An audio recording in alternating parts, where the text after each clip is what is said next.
नमस्कार, मैं हूं अंकुर और आप देख रहे हैं सत्य हिंदी का न्यूज बुलेटिन। एक नजर अब तक की सुर्खियों पर। इंडियन एक्सप्रेस को पता चला है कि रविवार को न्यायिक सुधारों पर वीएचपी यानी विश्व हिंदू परिषद कानूनी सेल की दिन भर चली बैठक में शामिल होने वाले 30 पूर्व जजों में कम से कम 2 रिटायर्ड सुप्रीम कोर्ट के जज भी शामिल थे। सुप्रीम कोर्ट के पूर्व जज आदर्श कुमार गोयल, जो 2018 में अदालत से रिटायर होने के बाद पिछले साल तक नेशनल ग्रीन ट्रिब्यूनल के अध्यक्ष के रूप में काम करते रहे, और हेमंत गुप्ता वीएचपी कार्यक्रम में शामिल होने वालों में से थे। संपर्क करने पर जस्टिस गुप्ता ने कहा कि ये कार्यक्रम देश में मौजूदा मुद्दों पर चर्चा करने के लिए था और वो बोलने वालों में से नहीं थे। उन्होंने कहा, ये अपनी गतिविधियों को अंजाम देने वाली एक कानूनी संस्था है और एक नागरिक के रूप में मुझे किसी भी समारोह में शामिल होने का अधिकार है जो कानून द्वारा प्रतिबंधित नहीं है।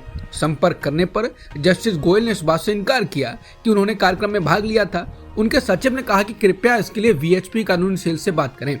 बता दें, चर्चा के विषयों पर वाराणसी और मथुरा मंदिरों पर कानूनी विवाद का विषय शामिल था। पूर्व जजों ने अपनी सलाह से अवगत कराया। ये घटनाक्रम काफी महत्वपूर्ण है। मथुरा और काशी से संबंधित याचिकाएं अदालतों में हैं। अभी तक अदालत के जो भी निर्देश इन दोनों मामलों में आए हैं, न्यायपालिका के संदर्भ में उनका अध्ययन काफी रोचक है। अब सुप्रीम कोर्ट में मथुरा मामले की सुनवाई होने वाली है।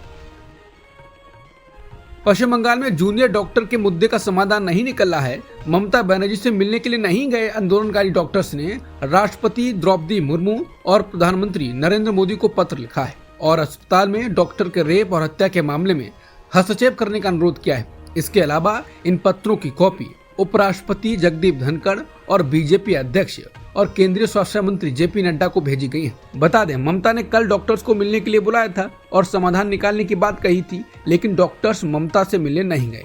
शर्त रखी कि बातचीत को लाइव टेलीकास्ट किया जाए। ममता 2 घंटे तक बैठी रही और फिर उसके बाद ममता ने यह भी कहा कि वो इस्तीफा देने को तैयार है। कथित दिल्ली शराब नीति घोटाले में पहली बार गिरफ्तार होने के 6 महीने बाद मुख्यमंत्री अरविंद केजरीवाल को सीबीआई मामले में सुप्रीम कोर्ट ने जमानत दे दी। हालांकि सर्वसम्मति से जमानत देने के बावजूद सुप्रीम कोर्ट के 2 जजों के बीच केजरीवाल की सीबीआई द्वारा गिरफ्तारी की वैधता पर मतभेद था। जस्टिस भुइयां ने कहा कि सीबीआई गिरफ्तारी गलत थी, जबकि जस्टिस सूर्यकांत ने कहा कि गिरफ्तारी लीगल थी। ईडी के मनी लॉन्ड्रिंग मामले में पहले ही अंतरिम जमानत मिलने के बाद आप प्रमुख अब जेल से बाहर आएंगे। आप नेताओं मनीष सिसोदिया, संजय सिंह, विजय नायर और भारत राष्ट्र समिति के कविता के बाद केजरीवाल इस मामले में जेल से बाहर आने वाले चौथे हाई प्रोफाइल नेता बन गए हैं।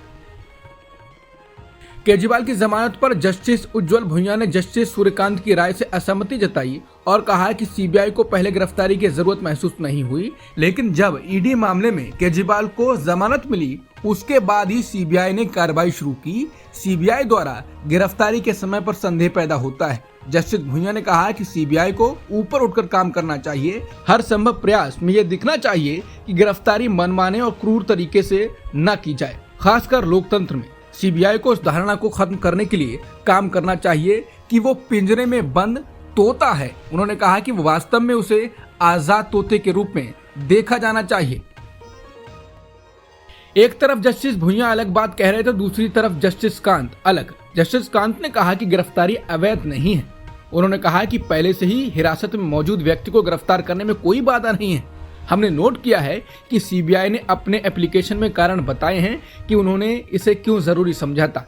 वहीं जस्टिस भुइयां ने कहा कि ऐसा दिखता है कि ईडी के मामले में जमानत दिए जाने के बाद ही सीबीआई एक्टिव हुई और हिरासत की मांग की। उन्होंने कहा कि इनको 22 महीने से अधिक समय तक गिरफ्तारी की जरूरत महसूस नहीं हुई। इस तरह की कार्रवाई से गिरफ्तारी पर ही गंभीर सवाल खड़े होते हैं। उन्होंने कहा कि सीबीआई गोलमोल जवाबों का हवाला देकर गिरफ्तारी को सही ना ठहरा सकती है और हिरासत में रखना जारी नहीं रख सकती। जस्टिस भुइयां ने कहा कि इन आधारों पर हिरासत में रखना न्याय का मखौल है, खासकर जब उन्हें अधिक कठोर पीएमएलए में जमानत दी जा चुकी है। जस्टिस भुइयां ने कहा कि मैं ये समझने में विफल हूं कि जब अपीलकर्ता ईडी मामले में रिहाई के कगार पर थे तो उन्हें गिरफ्तार करने के लिए सीबीआई की ओर से इतनी तत्परता थी। जस्टिस भुइयां ने कहा कि जमानत नियम है और जेल अपवाद। Bail is the rule and jail an exception. अदालतों को यह सुनिश्चित करना चाहिए कि प्री ट्रायल प्रक्रिया सजा ना बन जाए। अरविंद केजरीवाल को बेल मिलने पर बीजेपी ने प्रेस कॉन्फ्रेंस की है।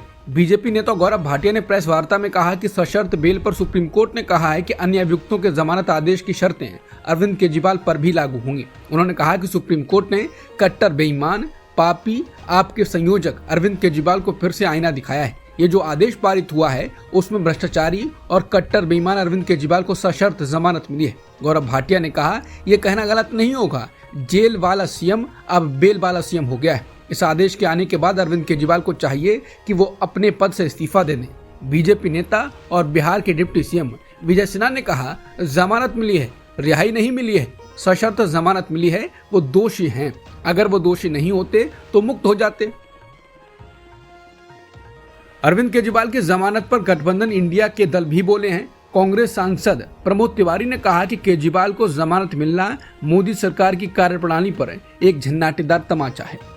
आप अपने विरोधियों को जेल भेज देते हैं, चाहे वो सीएम हो, पूर्व मुख्यमंत्री हो या जिस पद पर हो, और जिन पर आप खुद भ्रष्टाचार का आरोप लगाते हैं वो जब आपकी पार्टी में शामिल होते हैं तो साफ हो जाते हैं। ये लॉन्ड्री बीजेपी चला रही है। उत्तराखंड के पूर्व मुख्यमंत्री और कांग्रेस नेता हरीश रावत ने कहा कि कोर्ट ने उन्हें रिहा कर दिया और हम लगातार कह रहे हैं कि आपने बिना सबूत के किसी को जेल में डाल रखा है। सीपीआई के नेता डी राजा इसका स्वागत करते हुए कहते हैं, वो दिल्ली के चुने हुए मुख्यमंत्री हैं। अभी हमें इंतजार करना होगा कि कानूनी और न्यायिक प्रक्रिया कैसे आगे बढ़ती है, क्योंकि इसमें कुछ शर्तें हैं। नेशनल कॉन्फ्रेंस के उपाध्यक्ष उमर अब्दुल्ला ने अरविंद केजरीवाल को इस फैसले पर बधाई दी और कहा, कोर्ट ही इसका एक रास्ता है। दिल्ली के मुख्यमंत्री अरविंद केजरीवाल को सुप्रीम कोर्ट से जमानत मिल गई। आम आदमी पार्टी ने इसे सत्य की जीत बताया। आपकी नेता आतिशी ने कहा कि सत्यमेव जयते। संजय सिंह ने कहा कि झुकते हैं तानाशाह, झुकाने वाला चाहिए। अरविंद केजरीवाल जी ने देश के तानाशाह को झुकाने का काम किया है, सच्चाई की जीत हुई है। जबकि पार्टी के राज्यसभा सांसद राघव चड्ढा ने एक्स पर लिखा, सत्य परेशान हो सकता है मगर पराजित नहीं। अंततः माननीय सुप्रीम कोर्ट ने दिल्ली के बेटे अरविंद केजरीवाल को जेल की बेड़ियों से आजाद करने का फैसला सुना दिया है। दिल्ली के पूर्व डिप्टी सीएम मनीष सिसोदिया की प्रतिक्रिया आई, सत्य की शक्ति से टूटे तानाशाह की जेल के ताले। शॉर्ट सेलर हिंडनबर्ग रिसर्च ने फिर अडानी समूह पर नए आरोप लगाए। हिंडनबर्ग ने सोशल मीडिया प्लेटफॉर्म एक्स पर अपनी एक पोस्ट में आरोप लगाया है कि मनी लॉन्ड्रिंग के आरोपों में स्विस बैंकों ने अडानी समूह के जमा 31 करोड़ डॉलर को फ्रीज कर दिया है। अमेरिकी शॉर्ट सेलर फर्म ने यह दावा मीडिया रिपोर्टों के हवाले से किया, जिसे अडानी समूह ने पूरी तरह से खारिज कर दिया। हिंडनबर्ग रिसर्च ने स्विट्जरलैंड के मीडिया में हाल ही में जारी स्विस क्रिमिनल रिकॉर्ड्स का हवाला देते हुए लिखा, साल 2021 की शुरुआत में अडानी समूह को लेकर मनी लॉन्ड्रिंग और सिक्योरिटी फर्जीवाड़े की जांच हुई थी। इसी मामले में कई स्विस बैंक खातों में जमा 31 करोड़ डॉलर से अधिक राशि फ्रीज कर दी गई। अडानी ग्रुप ने एक बयान जारी कर इस मामले का खंडन करते हुए इसे आधारहीन आरोप बताया। अडानी समूह ने कहा कि वो किसी भी स्विस कोर्ट की कार्रवाई में वो शामिल नहीं है और न ही कंपनी के किसी खाते पर कार्रवाई हुई है। क्या निर्मला सीतारमण ने अन्नपूर्णा रेस्टोरेंट की चेन चलाने वाले उनके मालिक से माफी मंगवाई? दरअसल एक वीडियो वायरल हो रहा है जिसमें कोयम्बटूर में जीएसटी के बारे में मजाक में शिकायत करने के बाद मशहूर होटल मैनेजिंग डायरेक्टर श्रीनिवासन का वित्त मंत्री निर्मला सीतारमण से माफी मांगने का वीडियो वायरल हो गया है। उन्होंने जीएसटी पर सवाल उठाए थे और उसे जीएसटी में सुधार और सिंप्लीफाइड करने की बात कही थी, जिसके बाद अब ये वीडियो आया है जिसमें श्री अन्नपूर्णा रेस्टोरेंट के मैनेजिंग डायरेक्टर श्रीनिवासन निर्मला सीतारमण से माफी मांग रहे हैं। वो कहते हुए सुना जा सकते हैं कि वो किसी पार्टी से नहीं है।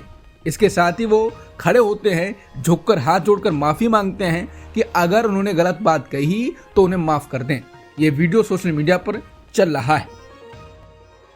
अन्नपूर्णा रेस्टोरेंट के मामले में राहुल गांधी भी बोले हैं। उन्होंने कहा कि जब कोयम्बटूर में अन्नपूर्णा रेस्टोरेंट जैसे छोटे व्यवसाय के मालिक हमारे पब्लिक सर्वेंट से सिंप्लीफाइड जीएसटी सिस्टम की मांग करते हैं तो उनकी रिक्वेस्ट को अहंकार और घोर अनादर मिलता है। राहुल कहते हैं कि और जब कोई अरबपति मित्र नियमों को तोड़ना चाहता है, कानूनों को बदलना चाहता है या राष्ट्रीय संपत्ति हासिल करना चाहता है तो मोदी जी रेड कारपेट बिछा देते हैं। वो कहते हैं कि हमारे छोटे बिजनेस के मालिक पहले ही नोटबंदी, कठिन बैंकिंग सिस्टम, टैक्स, जबरन वसूली और विनाशकारी जीएसटी की मार झेल चुके हैं। आखिरी चीज जिसके वो हकदार हैं वो है और अधिक अपमान।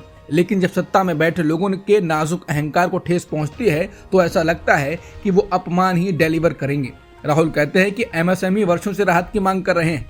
अगर ये अहंकार सरकारी लोगों की बात सुनेंगे तो उन्हें समझ आएगा कि एक टैक्स दर के साथ जीएसटी से लाखों बिजनेस की समस्याएं हल हो जाएंगी। यूक्रेन को लंबी दूरी की मिसाइल देने को लेकर चल रही चर्चा के बीच पुतिन ने नेटो के साथ रूस के युद्ध के खतरे की चेतावनी दी है। पुतिन ने कहा कि अगर यूरोप और अमेरिका ने कीव को लंबी दूरी की मिसाइल से रूस के अंदरूनी हिस्सों में हमला करने की इजाजत दी तो नेटो और रूस के बीच जंग छिड़ सकती है। इस बीच रूसी मीडिया रिपोर्टों में कहा गया है कि मॉस्को ने 6 ब्रिटिश राजनयिकों पर जासूसी का आरोप लगाते हुए उनकी मान्यता रद्द कर दी है। रूस की खुफिया एजेंसी FSB ने कहा कि उनकी गतिविधियां देश की सुरक्षा के लिए खतरा थी। अमेरिका चुनाव में ट्रंप कमला हैरिस के सामने पीठ दिखाकर भाग उठे हैं। दरअसल पहली बहस के बाद अब ट्रंप ने कमला हैरिस से दूसरी प्रेसिडेंशियल डिबेट करने की संभावना से इनकार कर दिया। अब वो कह रहे हैं कि दूसरी बहस में हिस्सा नहीं लेंगे। कमला हैरिस ने उन्हें दूसरी बहस के लिए आमंत्रित किया था। अमेरिकी मीडिया के मुताबिक भी कमला ने ट्रंप को बुरी तरह पराजित किया था और उसके बाद से रिपब्लिकन कैंप में अफरा तफरी मच गई है। ट्रंप ने कहा कि बहस की बजाय कमला को उपराष्ट्रपति के तौर पर अपने काम पर ध्यान देना चाहिए। अब तक की सुर्खियों में इतना ही। बाकी खबरों के लिए बने रहिए सत्यहिंदी.com के साथ।